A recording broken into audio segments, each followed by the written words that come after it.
एक बार फिर से प्रभु ने ये मौका दिया है कि हम परमेश्वर के वचन को देखें। और जैसे कि हम पिछले काफ़ी समय से ऑलमोस्ट पूरा साल हो गया है हम मरकुस की किताब को कर रहे हैं और आज हम चैप्टर 11 को ख़त्म करेंगे। तो आखिरी का जो लास्ट सेक्शन है चैप्टर 11 का, मरकुस उसका 11वां अध्याय, the book of Mark chapter 11, and today we will see from verses 27 till the end, that is verses 33। मरकुस उसका 11वां अध्याय है और उसकी 27 से लेकर 33वीं आयत को देखेंगे तो मरकुस का चैप्टर 11 खत्म हो जाएगा और नेक्स्ट संडे से हम लोग मरकुस चैप्टर 12 को शुरू करेंगे। तो अगर आप पहली बार हमारे सरमन को सुन रहे हैं तो मैं चाहूँगा ज़रूर कि आप यूट्यूब पे जाएं और मरकुस की किताब के जितने भी सीरीज़ के जो भी सरमन हैं चैप्टर 1 से लेके आप सुन सकते हैं। बाइबल स्टडी शुरू करें और be blessed and you can bless others by forwarding the messages and you can start the Bible study और you can have your own time for the study from the Gospel of Mark। और जैसे कि हम लोग पिछले 2-3 हफ्ते से देख रहे हैं कि यीशु का ये लास्ट वीक है, this is called the passion week. Jesus is in the Jerusalem right now और ये जो 3 दिन हो चुके हैं और आज हम चौथे दिन को देखने जा रहे हैं और ये वो दिन है कि यीशु को पता है कि 1 और 2 दिन के अंदर यीशु जो है वो पकड़वाए जाने वाले हैं। तो it's a very crucial time for Jesus and for the disciples. जो लोग को हो सकता है कि वो टाइम है कि they are not able to understand anything but still they are faithfully walking with Jesus. और पिछले हफ्ते हम ये देख रहे थे कि यीशु जो है उस अंजीर के पेड़ को जिसे श्राप दिया था, जब उसके पास आकर चेले इस चीज़ को देख रहे हैं, so Jesus once again gave a very important lesson about the prayer कि प्रार्थना के लिए क्या चीज़ इंपॉर्टेंट है, how you and I can make a prayer a very effective prayer. एक इफेक्टिव प्रेयर तब होती है, एक प्रभावशाली प्रार्थना तब होती है जब आप और मैं पूरी तरीके से अपने आप को प्रभु यीशु मसीह के हाथ में देते हैं और उसके अनुसार उसकी इच्छाओं को आगे ध्यान में रखते हुए, उसकी इच्छाओं को पहले स्थान पर रखते हुए जब हम प्रार्थना करते हैं, that prayer becomes the effective prayer. और आज हम देख रहे हैं कि यीशु फिर से मंदिर में है। 2 हफ्ते पहले हमने देखा था यीशु मंदिर में है और उन्होंने सर्राफों के तख्ते पलट दिए, पैसे जो एक्सचेंज कर रहे थे उन्हें पलट दिया और कबूतरों को उड़ा दिया और सब कुछ तहस नहस कर दिया था। और उसके बाद वो बैतनिया चले गए और आज फिर से यीशु जो है वो उसी टेम्पल में उसी स्पॉट पर फिर से आए हैं। तो आइए प्रार्थना करें और प्रार्थना करें कि प्रभु जब हम इस पोर्शन को देख रहे हैं तो इस पोर्शन के द्वारा हम अपने आप को पहले तो ये कि पूरी तरीके से प्रभु यीशु मसीह के हाथों में सौंपें, उसके अधिकार को, उसकी अथॉरिटी को अपने जीवन में पूरी तरीके से होता हुआ देख सकें। क्योंकि यीशु का अधिकार तब होगा जब वो आपके और मेरे दिल के सिंहासन पर बैठा हुआ होगा। तो आइए प्रार्थना करें और अगर अभी तक आपने यीशु मसीह को अपने दिल में जगह नहीं दी है, then today is the day. Pray with me and say that Lord please come into my heart and take the place on the throne of my heart.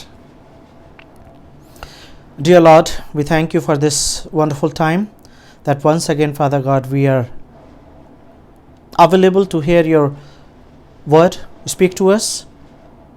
प्रभु हमसे बातचीत करें और जब प्रभु हम आपके वचन को सुनते हैं तो हम पूरी तरीके से प्रभु आपके अधिकार को अपने जीवन में बहुत आयत से होने दें, ताकि प्रभु जब हम आपके वचन को सुनते हैं तो आपकी बातें मेरे जीवन में दिखाई दे सके, आपकी हर एक वो बात जो आप चाहते हैं मेरे जीवन का हिस्सा बन सके। यीशु के नाम से इस प्रार्थना को मांगते हैं, आमीन। सो मरकुस उसका 11वां अध्याय और उसकी 27 से मैं आपके सामने पढ़ रहा हूँ। वे फिर यरूशलेम में आए और जब वो मंदिर में टहल रहा था तो प्रधान याजक और शास्त्री और पुरनिये उसके पास आकर पूछने लगे, तू ये काम किस अधिकार से करता है और ये अधिकार तुझे किसने दिया है कि तू ये काम करता है।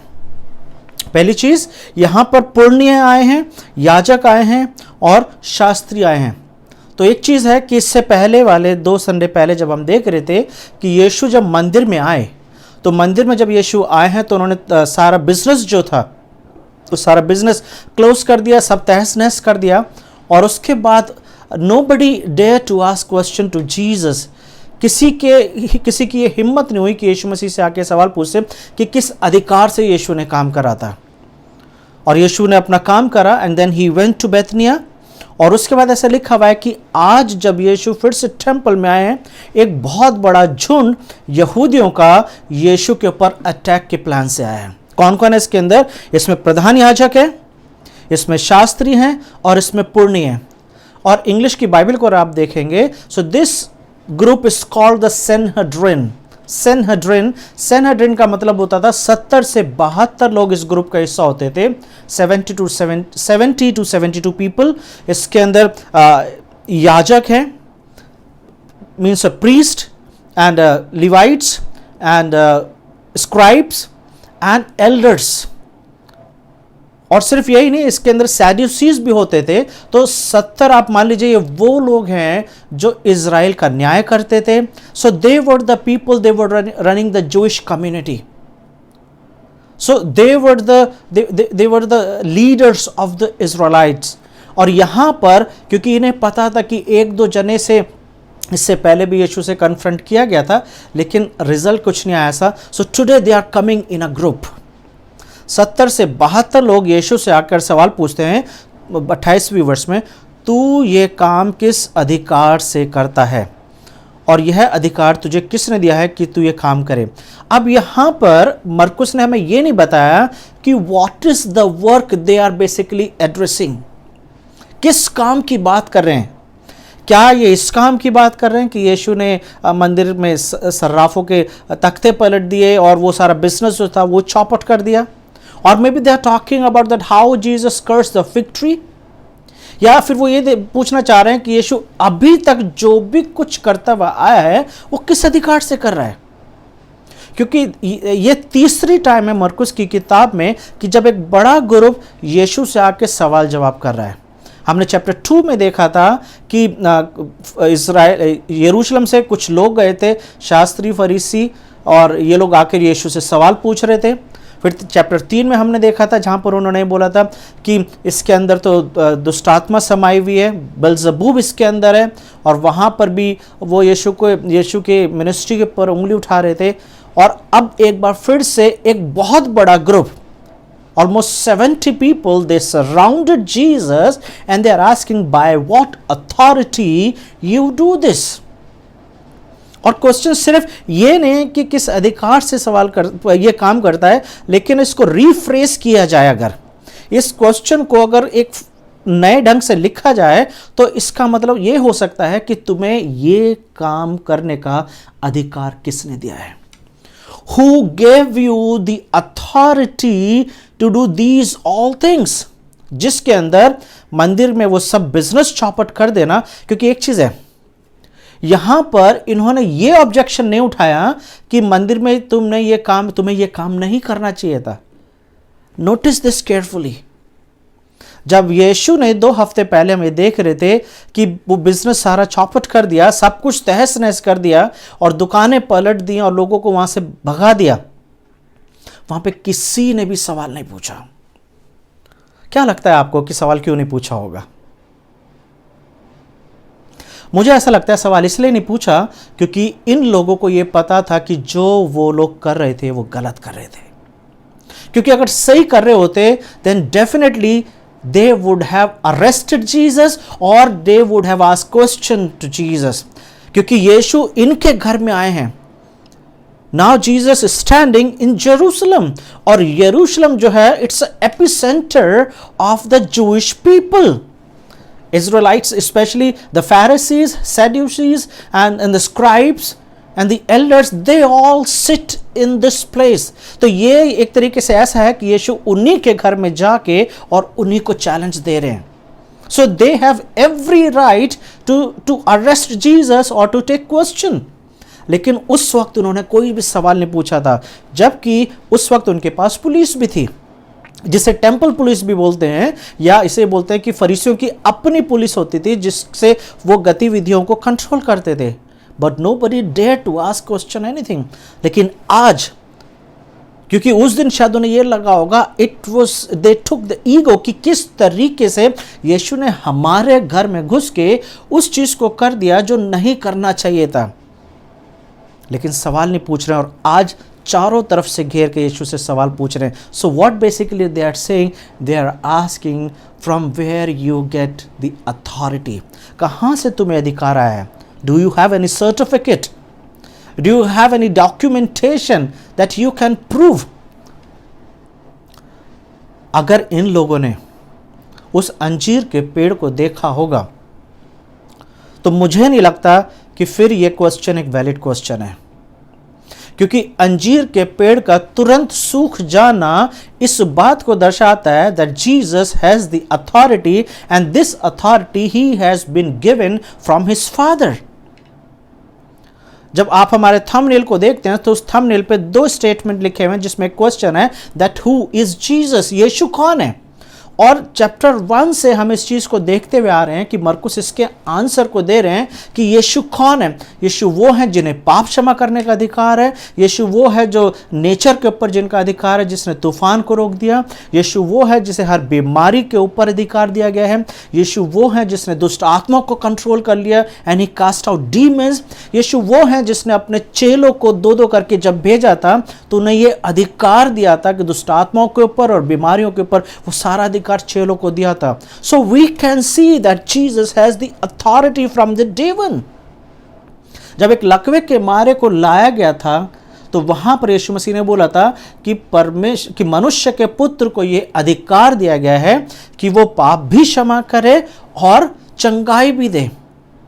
So we can see that again and again either Jesus is talking about his authority or it's author the Mark. मरकुस जो है वो यीशु के अधिकार को दिखाते हुए आ रहे हैं. लेकिन शायद ये जो है सेनहेड्रिन जो है, ये पुण्य जो है, ये जो काउंसिल है जो आज यीशु से बात कर रहे हैं, शायद ये अभी तक यीशु के अधिकारों को अंडरस्टैंड नहीं करना चाह रहे हैं. और उसका रीजन शायद ये होगा that Jesus is not working with them. यीशु उनके साथ काम नहीं कर रहे हैं. He is working separately and is working with the fishermen. वो उन लोगों के साथ यीशु काम कर रहे हैं जो पापियों की गिनती में आते हैं. लेकिन यीशु का स्टेटस, क्योंकि इन लोगों के हिसाब से, शास्त्रियों के हिसाब से, याजकों के हिसाब से, पुण्यों के हिसाब से यीशु का स्टेटस और इनका स्टेटस शायद सेम है. But Jesus is not working with them. यीशु उनके साथ मिनिस्ट्री नहीं कर रहे हैं, उनके साथ इजराइल में काम नहीं कर रहे हैं, लेकिन पापियों के साथ उठ रहे बैठ रहे हैं. और ये बात इनके लिए एक बहुत प्रॉब्लमेटिक है कि क्यों यीशु जो है हमें वो आदर नहीं दे रहे हैं. Because it's insulting to these people. यीशु को इनके साथ उठना बैठना चाहिए, इनके साथ स्कीमिंग करनी चाहिए, प्लान करना चाहिए, और लेकिन इनको वो अधिकार नहीं दिए गए हैं. So Jesus is not spending time with them. ये एक जेलसी हो सकती है. दूसरा ये है कि यीशु के फॉलोवर्स जो हैं वो बढ़ते चले जा रहे हैं. जब हम 3 हफ्ते पहले देख रहे थे कि यीशु जब यरूशलेम में प्रवेश कर रहे हैं तो पूरा यरूशलेम होशन्ना के नारे लगा रहा था.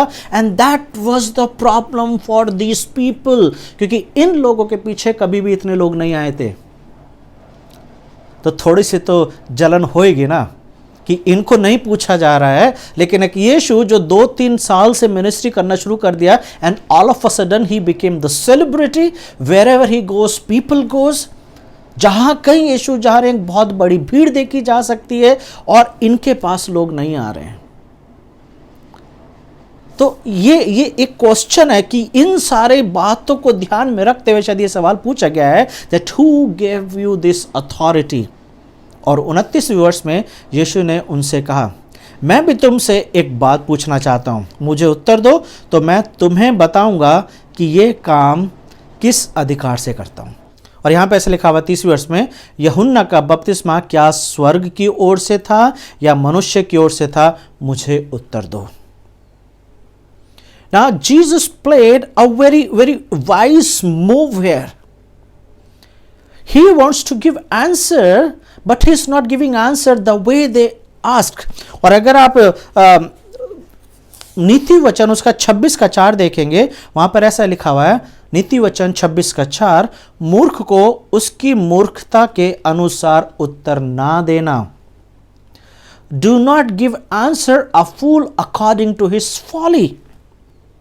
ऐसा ना हो कि तू भी उसके तुल्य ठहरे। So if you will start giving answer to every fool, then soon you will be in the same category. So don't answer. So यीशु जवाब देने की बजाय उनसे एक कॉन्टूर क्वेश्चन पूछते हैं कि यूहन्ना का बपतिस्मा मनुष्य की ओर से था कि परमेश्वर की ओर से था, यानी कि स्वर्ग की ओर से था। और 31 वर्ष लिखा हुआ है, तब वे आपस में विवाद करने लगे कि यदि हम कहें स्वर्ग की ओर से तो वो कहेगा फिर तुमने उसकी प्रतीति क्यों नहीं की? और यदि हम कहें मनुष्य की ओर से तो लोगों का डर है, क्योंकि सब लोग जानते थे कि यूहन्ना सचमुच भविष्यद्वक्ता था। अंततः उन्होंने यीशु को उत्तर दिया कि हम नहीं जानते। यीशु ने उनसे कहा, मैं भी तुमको नहीं बताता कि यह काम मैं किस अधिकार से करता हूं। So one thing, they don't give answer to Jesus. यीशु को जवाब नहीं दिया है। लेकिन इससे पहले कि हम आगे बढ़े, मैं क्वेश्चन एक सवाल पूछना चाहता हूं। इन लोगों ने यीशु को उत्तर क्यों नहीं दिया? क्या इसलिए नहीं दिया क्योंकि इनके पास उत्तर नहीं है, या इसलिए नहीं दिया क्योंकि उनके आंसर में they were not ready to face the consequences? क्योंकि उन्हें पता है जो आंसर हम देंगे वो आंसर हमारे अगेंस्ट जाएगा। तो आंसर तो है, इस प्रश्न का उत्तर तो है, लेकिन वो नहीं देना चाह रहे, क्योंकि यहां पर वो क्या विवाद कर रहे हैं? यदि हम कहें मनुष्य की ओर से तो लोगों का डर है, क्योंकि ये वो लोग हैं जिन्होंने यूहन्ना को भविष्यद्वक्ता के रूप में नहीं जाना है। जब हम यूहन्ना के चैप्टर 1 को देखते हैं तो वहां पर ऐसा लिखा हुआ है कि फरीसियों ने कुछ लोगों को भेजा था यूहन्ना के पास, और यह कहकर उससे पूछवाया था कि तू कौन है, हु आर यू? और जब यूहन्ना ने जवाब दिया, तब यूहन्ना ने बोला कि ना तो मैं एलिया हूं, ना मैं मसाया हूं, ना मैं मसीह हूं। तो उन्होंने पूछा, फिर तू कौन है? क्या तू भविष्यद्वक्ता है? और तब यूहन्ना ने बोला था कि मैं तो मार्ग सीधा करने वाला हूं। यूहन्ना 1 और उसका 19 में पढ़ रहा हूं। यूहन्ना की गवाही यह है कि जब यहूदियों ने यरूशलेम से याजकों और लेवियों को उससे यह पूछने के लिए भेजा, तू कौन है? यूहन्ना बपतिस्मा देने वाले से पूछा जा रहा है दैट हु आर यू? और उसने यह, तू कौन है? तो उसने यह मान लिया और इनकार नहीं किया, परंतु मान लिया मैं मसीह नहीं हूं। फिर उन्होंने उससे पूछा, तो फिर कौन है? क्या तू एलिया है? उसने कहा, मैं एलिया भी नहीं हूं। तो क्या तू भविष्यद्वक्ता है? उसने उत्तर दिया, नहीं। तो 3 क्वेश्चंस के आंसर उसने बोला, नहीं, I am not the prophet, I am not the Elijah and I am not the Messiah. 22 वर्ष में तब उन्होंने उससे पूछा, फिर तू कौन है, ताकि हम अपने भेजने वालों को उत्तर दें। और 23 वर्ष में लिखा हुआ है, उसने यशाया की उस वर्ष को कोट करा, मैं जंगल में एक पुकारने वाले का शब्द हूं। तो एक चीज है कि उन्होंने यूहन्ना को स्वर्ग की ओर से उत्तरावन नहीं एक्सेप्ट करा है, और लेकिन जो आम जनता है, the common man, they accepted John the Baptist as a prophet of God. वो उसे भविष्यद्वक्ता के रूप में एक्सेप्ट करते थे, इसलिए भीड़ की भीड़ वहां पर बपतिस्मा लेने के लिए जा रही थी। तो उनके पास जवाब तो है। वो ये कहना चाहते हैं कि यूहन्ना का बपतिस्मा देने वाला मनुष्य की ओर से था, लेकिन उन्हें यह पता था कि अगर हम ये बोलेंगे तो इसका हश्र बुरा होगा, क्योंकि लूका 20 में लिखा हुआ है कि लोगों ने पत्थर उठा लिए थे। तो उन्हें पता है कि अगर हम ये बोलेंगे कि मनुष्य की ओर से है, तो जितने लोग यहां पर इस वक्त होंगे तो वो हमें मार सकते हैं। तो उन्होंने क्या जवाब दिया? हम नहीं जानते। यीशु ने बोला, फिर मैं भी नहीं बताता कि किस अधिकार से मैं ये काम करता हूं। लेकिन जब हम ये सारी बातों की स्टडी कर रहे हैं, तो जैसे कि मैंने अपने सरमन को टाइटल दिया है, द रॉयल अथॉरिटी, एक राजकीय अधिकार। हम शुरू से यीशु के अधिकारों को देखते हुए आ रहे हैं, लेकिन टेंपल में जिस तरीके की गतिविधियां हो रही हैं, टेंपल में यहां पर एक बोल्डनेस दिखाई दे रही है। Jesus is standing single with his disciple, but it's a big majority outside, opposite. बहुत सारे लोग यीशु से सवाल जवाब कर रहे हैं, but we don't see any kind of discouragement. And this is called the royal authority. एक राजकीय अधिकार यीशु के पास दिखाई दे रहा है कि जहां पर यीशु उनसे सवाल पूछते हैं और उसके बाद वो उन्हें जवाब नहीं दे रहे हैं। Jesus is standing in his own house, जहां पर वर्शिप की जाती है। यहां पर 27 वर्ष में लिखा था, फिर वे यरूशलेम में आए और वो मंदिर में टहल रहा था। ये टहल रहा था मतलब ये नहीं that he was just walking. अगर इंग्लिश की बाइबल देखेंगे और उसकी ये कमेंट्री में जाएंगे तो वहां पर पता चलेगा कि यीशु वहां पर टीचिंग दे रहे हैं। He is meeting with people and he was giving them the teaching. और ये घटना जो है, क्योंकि टेंपल में बहुत सारे कोर्ट्स थे, विमेंस कोर्ट है, मेंस कोर्ट है और जेंटाइल्स का एक सेक्शन है, और उसके बाद बहुत सारे अलग अलग सेक्शंस हैं, और उसके बाद पवित्र और महापवित्र जगह जो बिल्कुल अंदर को है। तो ये सारी बातें जो हैं जेंटाइल्स के कोर्ट में हो रही है, क्योंकि यहूदी लोग, ये फरीसी लोग नहीं चाहते थे कि जेंटाइल्स जो हैं वो किसी तरीके से परमेश्वर के पास आए। तो यीशु ने यहाँ पर जवाब नहीं दिया है, लेकिन एक चीज़ आप और मैं जानते हैं कि यीशु जो है उनके पास अधिकार है। यीशु ने यूहन्ना की किताब में बार बार इस चीज़ को बोला है, मैं अपने आप कुछ नहीं करता हूँ, जो मेरा पिता मुझे करने के लिए बोलता है, I do the same thing, I say what I hear from my father and my father is working and I am working, my father and I am one. और वो बार बार इस चीज़ को बोल रहे हैं कि मुझे जो अधिकार दिया गया है उस अधिकारों के साथ मैं इन कामों को कर रहा हूं। फिलिपियों 2 में लिखा हुआ है कि वो जो इतना आज्ञाकारी रहा, the ministry that God gave to him, he was so obedient, he was so faithful that he did everything what was told. जो भी कुछ बोला गया था, ही डिड एवरीथिंग। और यहां पे लिखा हुआ है इतना आज्ञाकारी रहा कि मृत्यु सह ली। और कौन सी वाली मृत्यु? सलीब की मृत्यु सह ली। ये लोग जो हैं, ये लोग यूहन्ना बपतिस्मा देने वाले के ऊपर विश्वास नहीं करते हैं, और इसीलिए ये लोग यीशु पर भी विश्वास नहीं कर रहे हैं। क्योंकि जो कोई यूहन्ना बपतिस्मा देने वाले के ऊपर विश्वास करेगा, वो यीशु मसीह के ऊपर भी विश्वास करेगा। Nobody can say that I don't believe Jesus, but I believe in salvation. अगर कोई व्यक्ति ये बोलता है कि मुझे यीशु पर विश्वास नहीं है, लेकिन मुझे परमेश्वर की तरफ से मेरा उद्धार हो गया है, तो इसका मतलब कि he is a liar, वो झूठा है। क्योंकि यीशु मसीह के द्वारा ही उद्धार मिला है। और ये जिस तरीके से हम पौलुस को देखते हैं, he was so passionate about God, he was so jealous about God, he was a wonderful devotee God the father. और वो किसी को भी परमेश्वर के इक्वल नहीं समझता था, कि कोई भी परमेश्वर की जगह नहीं ले सकता।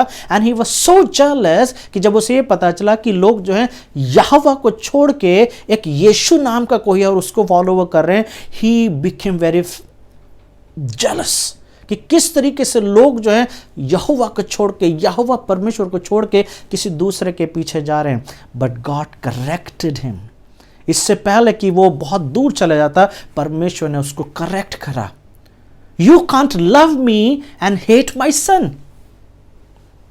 If you love me then you also have to love my son Jesus. And Paul was corrected beautifully. और उसके बाद हम देखते हैं कि पौलुस ने किस तरीके से मिनिस्ट्री करी है। So if Pharisees do not believe in John the Baptist, then certainly they will never believe in Jesus Christ. क्योंकि जिन्होंने यूहन्ना बपतिस्मा देने वाले के ऊपर विश्वास करा, उसके बपतिस्मे के ऊपर विश्वास करा, उन्होंने यीशु के ऊपर भी विश्वास करा है। क्योंकि यूहन्ना आया ही इसलिए था मार्ग सीधा करने के लिए। He came to prepare the heart of people. लोगों के दिलों को तैयार करने के लिए आया था। तो जब हम रॉयल अधिकार की बात कर रहे हैं, रॉयल अथॉरिटी, राजकीय अधिकार की बात कर रहे हैं, क्या वो राजकीय अधिकार आपके और मेरे जीवन में है? क्या यीशु का वो अधिकार आपके और मेरे जीवन में बहुतायत से काम कर रहा है? Can you say that yes, it's the same Jesus who is reigning into my heart. वो मेरे दिल में बैठा हुआ है, and sitting on the throne of my heart, मेरे दिल के सिंहासन के ऊपर बैठा हुआ है। क्योंकि अगर हम यीशु मसीह से प्यार करते हैं तो यीशु मसीह के अधिकार को पूरी तरीके से अपने अंदर लेने की ज़रूरत है, ताकि यीशु का अधिकार मेरे जीवन में दिखाई दे सके। Many people say they love Jesus, but they don't read Bible. This is a contradiction. You can't say that you love Jesus at the same time when you don't read Bible. क्योंकि परमेश्वर से प्यार करना, यीशु मसीह से प्यार करना, वो आपके स्पिरिचुअल डिसिप्लिन में दिखाई देगा। आप बाइबल पढ़ने वाले व्यक्ति होंगे, आप प्रार्थना करने वाले व्यक्ति होंगे। यीशु मसीह ने बोला, अगर तुम मुझसे प्यार करते हो तो मेरी आज्ञाओं को भी मानोगे। तो मेरी प्रार्थना है कि आज जब आप इस वचन को सुन रहे हैं, अपने आप को जांचें कि क्या आप सच में यीशु मसीह से प्यार करते हैं। और अगर आप करते हैं तो आप हर एक उस बात को करेंगे। यीशु मसीह की आज्ञाओं को मानना ज़रूरी है, यीशु मसीह के साथ टाइम स्पेंड करना ज़रूरी है, इस वचन को पढ़ना ज़रूरी है, ताकि जो मैं अपने मुंह से बोलता हूँ वो मेरे एक्शंस में दिखाई दे। और अगर आप वो व्यक्ति हैं जिसने अभी तक यीशु मसीह को अपने जीवन में नहीं बुलाया है ताकि यीशु का अधिकार मेरे जीवन में दिखाई दे, तो आज वो समय है। Call Jesus into your heart, he is ready to come. बहुत दूर नहीं है आपसे, he is just close to you. Just open your heart, सिर्फ दिल के दरवाज़ों को खोलिए और वो उसी वक्त आपके दिल में आने के लिए तैयार हैं। आइए प्रार्थना करें और ये प्रार्थना करें कि प्रभु आज आप मेरे दिल में आ जाइए। प्रभु यीशु मसीह, हम आपका धन्यवाद देते हैं कि प्रभु आज हम आपके आवाज़ को सुन सकते हैं। प्रभु हम अपने दिल के दरवाज़ों को खोलते हैं और हम चाहते हैं प्रभु कि आप पूरी तरीके से हमारे दिल में आए प्रभु, दिल के सिंहासन पर बैठें प्रभु, ताकि ये दिल आपका हो जाए प्रभु। हमारे जीवन में पूरी तरीके से आपका अधिकार हो जाए, ताकि प्रभु हम आपके अधिकार के अनुसार अपने जीवन को जी सकें और जैसा आप चाहते हैं वैसा हम बन सकें। क्योंकि प्रभु जो हम बोलते हैं वही हमारे जीवन में दिखाई दे, ऐसी हम इच्छा करते हैं। तो प्रभु आप हमारी मदद करें ताकि हम वैसे बन सकें। यीशु मसीह के नाम से इस प्रार्थना को मांगते हैं, आमीन। प्रभु में बढ़ते चले जाएं और जब आप वचन सुनते हैं तो किसी न किसी को ज़रूर ढूंढें जिसको आप ये वचन शेयर करें, और ताकि और के जीवन में भी बहुत सी आशीषें आ सकें। Thank you very much. Stay safe and God bless you.